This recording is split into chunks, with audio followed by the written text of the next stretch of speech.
Hello everyone, welcome to LukeLore, a quick deep dive into a folklore topic where I share some of the stories from around the world that have piqued my interest. This episode's topic feels to me like the modern cryptids one, in that it feels strange I haven't tackled it yet. Now, bit of a disclaimer.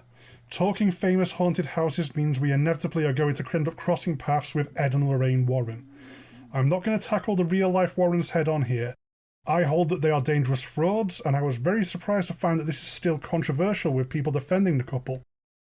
I'm not arguing that there is no such thing as spiritualists or otherwise the topics they tackled and even raised awareness of, but in real life they are not the cute heroic couple of the Conjuring movies. If I talk the Warrens, it'll probably be some sort of live show where it can be opened up to a wider discussion, and not just by me preaching, but I'm going to have to mostly avoid them here where they pop up, just to get on with it. Anyone who can't wait to tackle such a debate head on, feel free to approach me on social media to have a discussion, but it's a can of worms I'll be sidestepping on here. This disclaimer out of the way, let's look at some of the most famous, or rather infamous, haunted houses from around the world.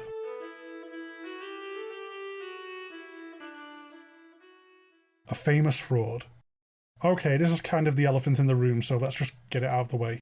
I'm talking about the Amityville House, very well popularised in the film series The Amityville Horror and popping up in The Conjuring 2.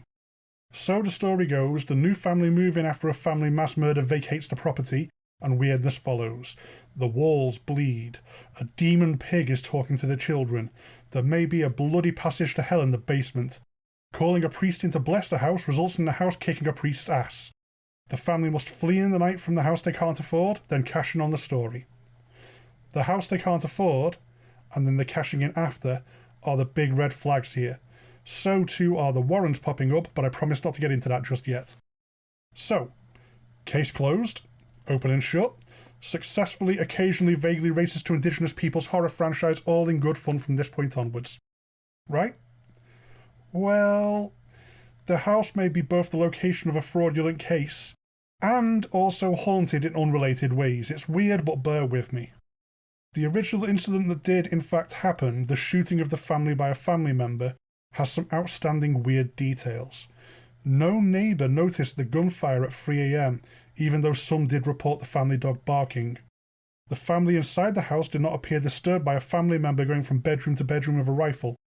Every murder victim died face down in bed with no sign of a struggle, and while in court the killer claimed to have drugged them, there were no traces of drugs found during forensic investigation. The killer, who will not be named as they don't deserve any recognition, did happily die in prison this year, so good riddance there. But these details regarding the unheard sounds and how 6 family members all died face down with no actual sedatives found in toxicology reports is a disturbing mystery. Speculate what you will there. Then the scam occurs. Pay that no mind, that's a different documentary. Let's skip forward to something supernatural and disturbing instead. After the home was empty, and before it was inhabited again with no further issues reported going forwards, multiple paranormal investigations followed. Nothing reported in the scam was found since that was made up, but something else did happen. Google, if you dare, the Amityville Ghost Boy photo. I can't even look at that damn thing in broad daylight without getting goosebumps. The house was empty and well trodden by quite the carnival of people trying to catch paranormal activity to verify this. And this photo is taken. It just plain looks and feels wrong. What appears to be a child peeking out around a corner that is photographed exactly wrong to make it creepy as hell.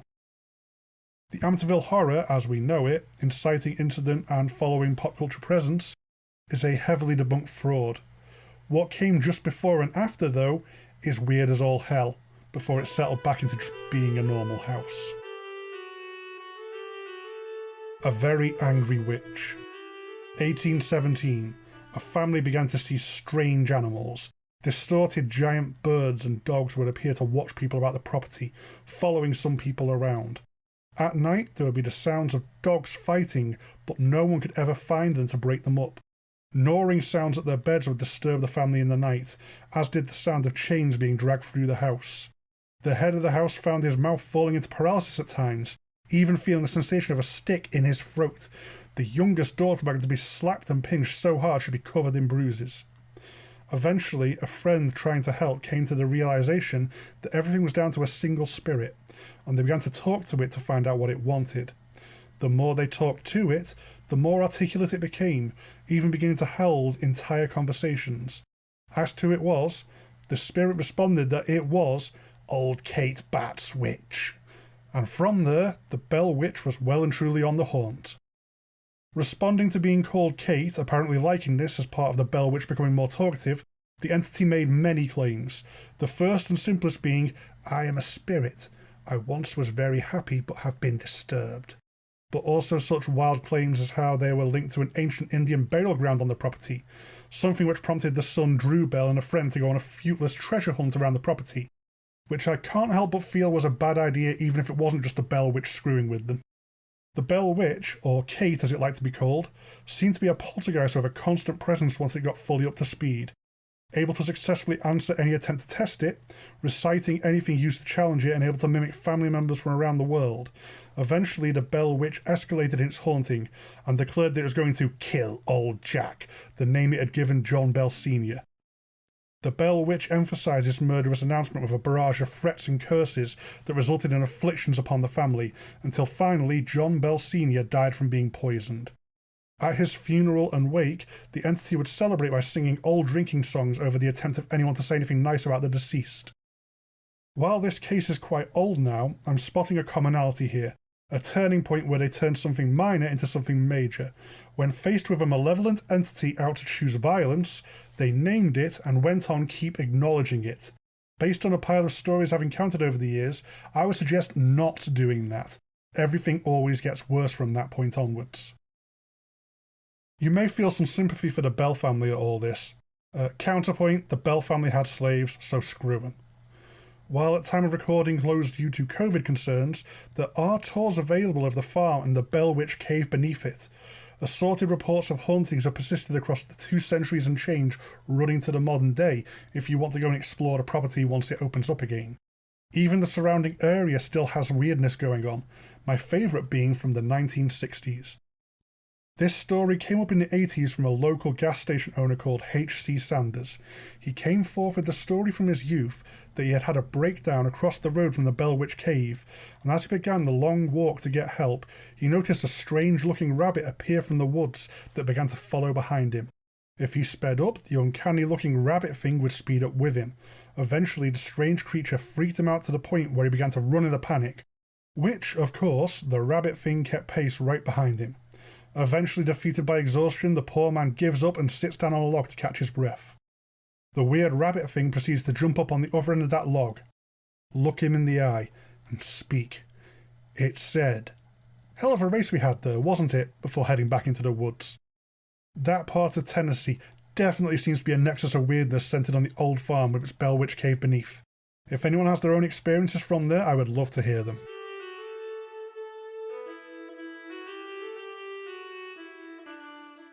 Probably very fake, but interesting. Back to the Conjuring 2 with this one, let's talk the Enfield Poltergeist. This is an odd one that, thanks to pop culture osmosis, most people probably have an idea about.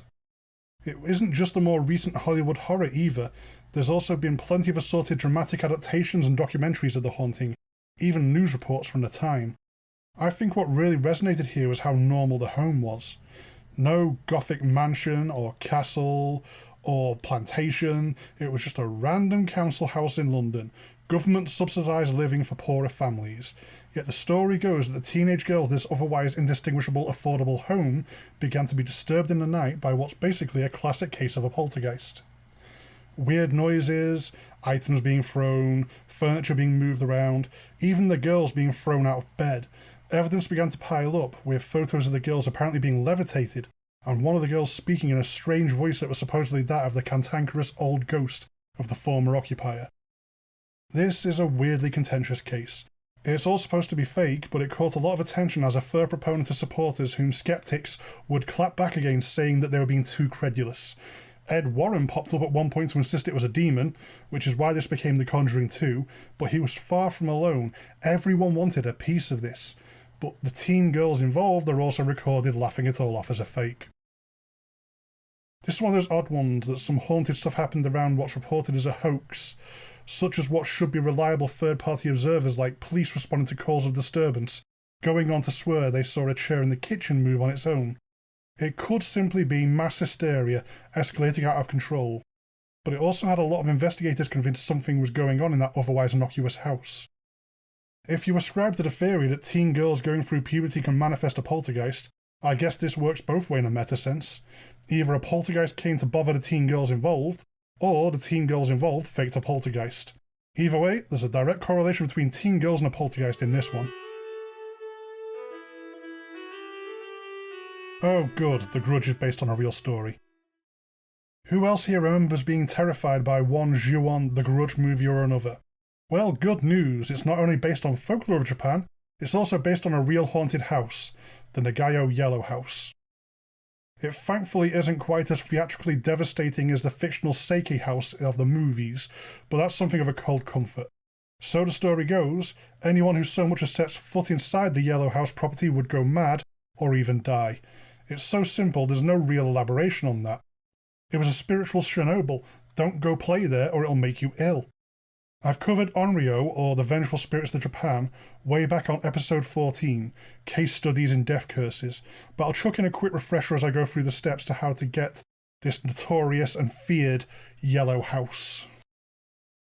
An onryō is a dangerous spirit to the point of being unstoppable, and part of this is their Ju-on, or grudge.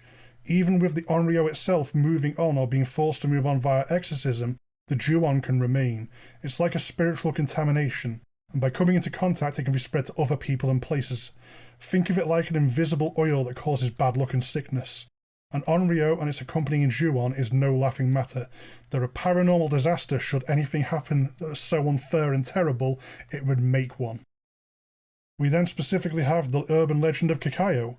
Kakayo Seiki of the movies is now an extensively fleshed out horror movie monster with over 2 decades of story installments, beginning back with the student short films of the original director back in '98, and new series installments as recent as the Ju-on Origins series on Netflix in 2020.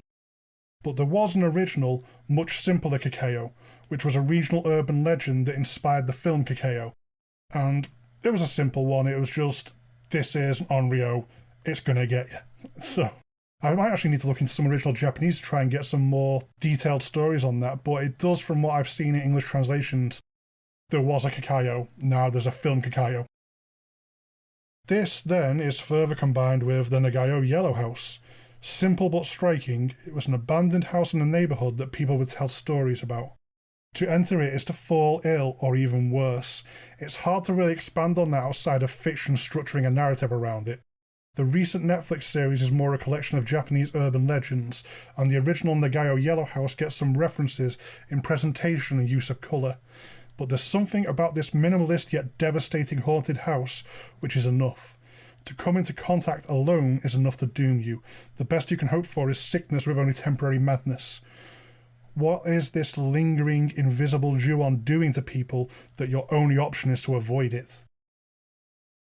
Thankfully, the house was so notorious it straight up got knocked down and turned into a parking lot. I have not as yet managed to find if there's a cursed parking lot somewhere in Nagayo, but so far, where exorcists have failed, a bulldozer with a tarmac chaser has succeeded. Digging under the modern material tomb to touch the original foundations would probably be a bad idea, and I worry what's going on with the rest of the debris from the demolition, but it does seem that levelling it and sealing the remains may actually do the trick, which is good to know because an onryō's Ju-on is frankly terrifying. That's all for this episode. From the discourse surrounding the Conjuring 3, I do know there's definitely some Warren supporters who won't be too happy with me. It is something I want to address in such a way that people who disagree with me get a voice too. We'll see if we can do anything fun as conventions reopen in the near future for that. I'm open to friendly discussions online as well in the meantime. I'm not trying to cause arguments here, but there's a lot to discuss on that particular topic which exists outside of any wider belief in the paranormal. If you do want to contact me, there's the show's dedicated email, LukeLoreGSG@gmail.com, and the general show email, ghoststoryguys@gmail.com. Both myself and the main show are really easy to find on Facebook and Twitter if you want to make day-to-day contact, as well as a very active Instagram account a lot of the community gets involved with. The smaller LukeLore Instagram is still a bit of a work in progress, but it has at least got some neat stuff on it. If you want to support the show directly, definitely check out our Patreon at patreon.com/ghoststoryguys.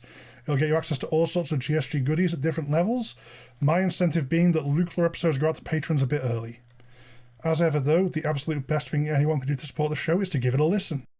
Share this around if you think you may know someone who might be interested, leave a review if you get the chance to help signal boost me, and most of all, I simply hope you enjoy what I'm doing here. Goodbye for now.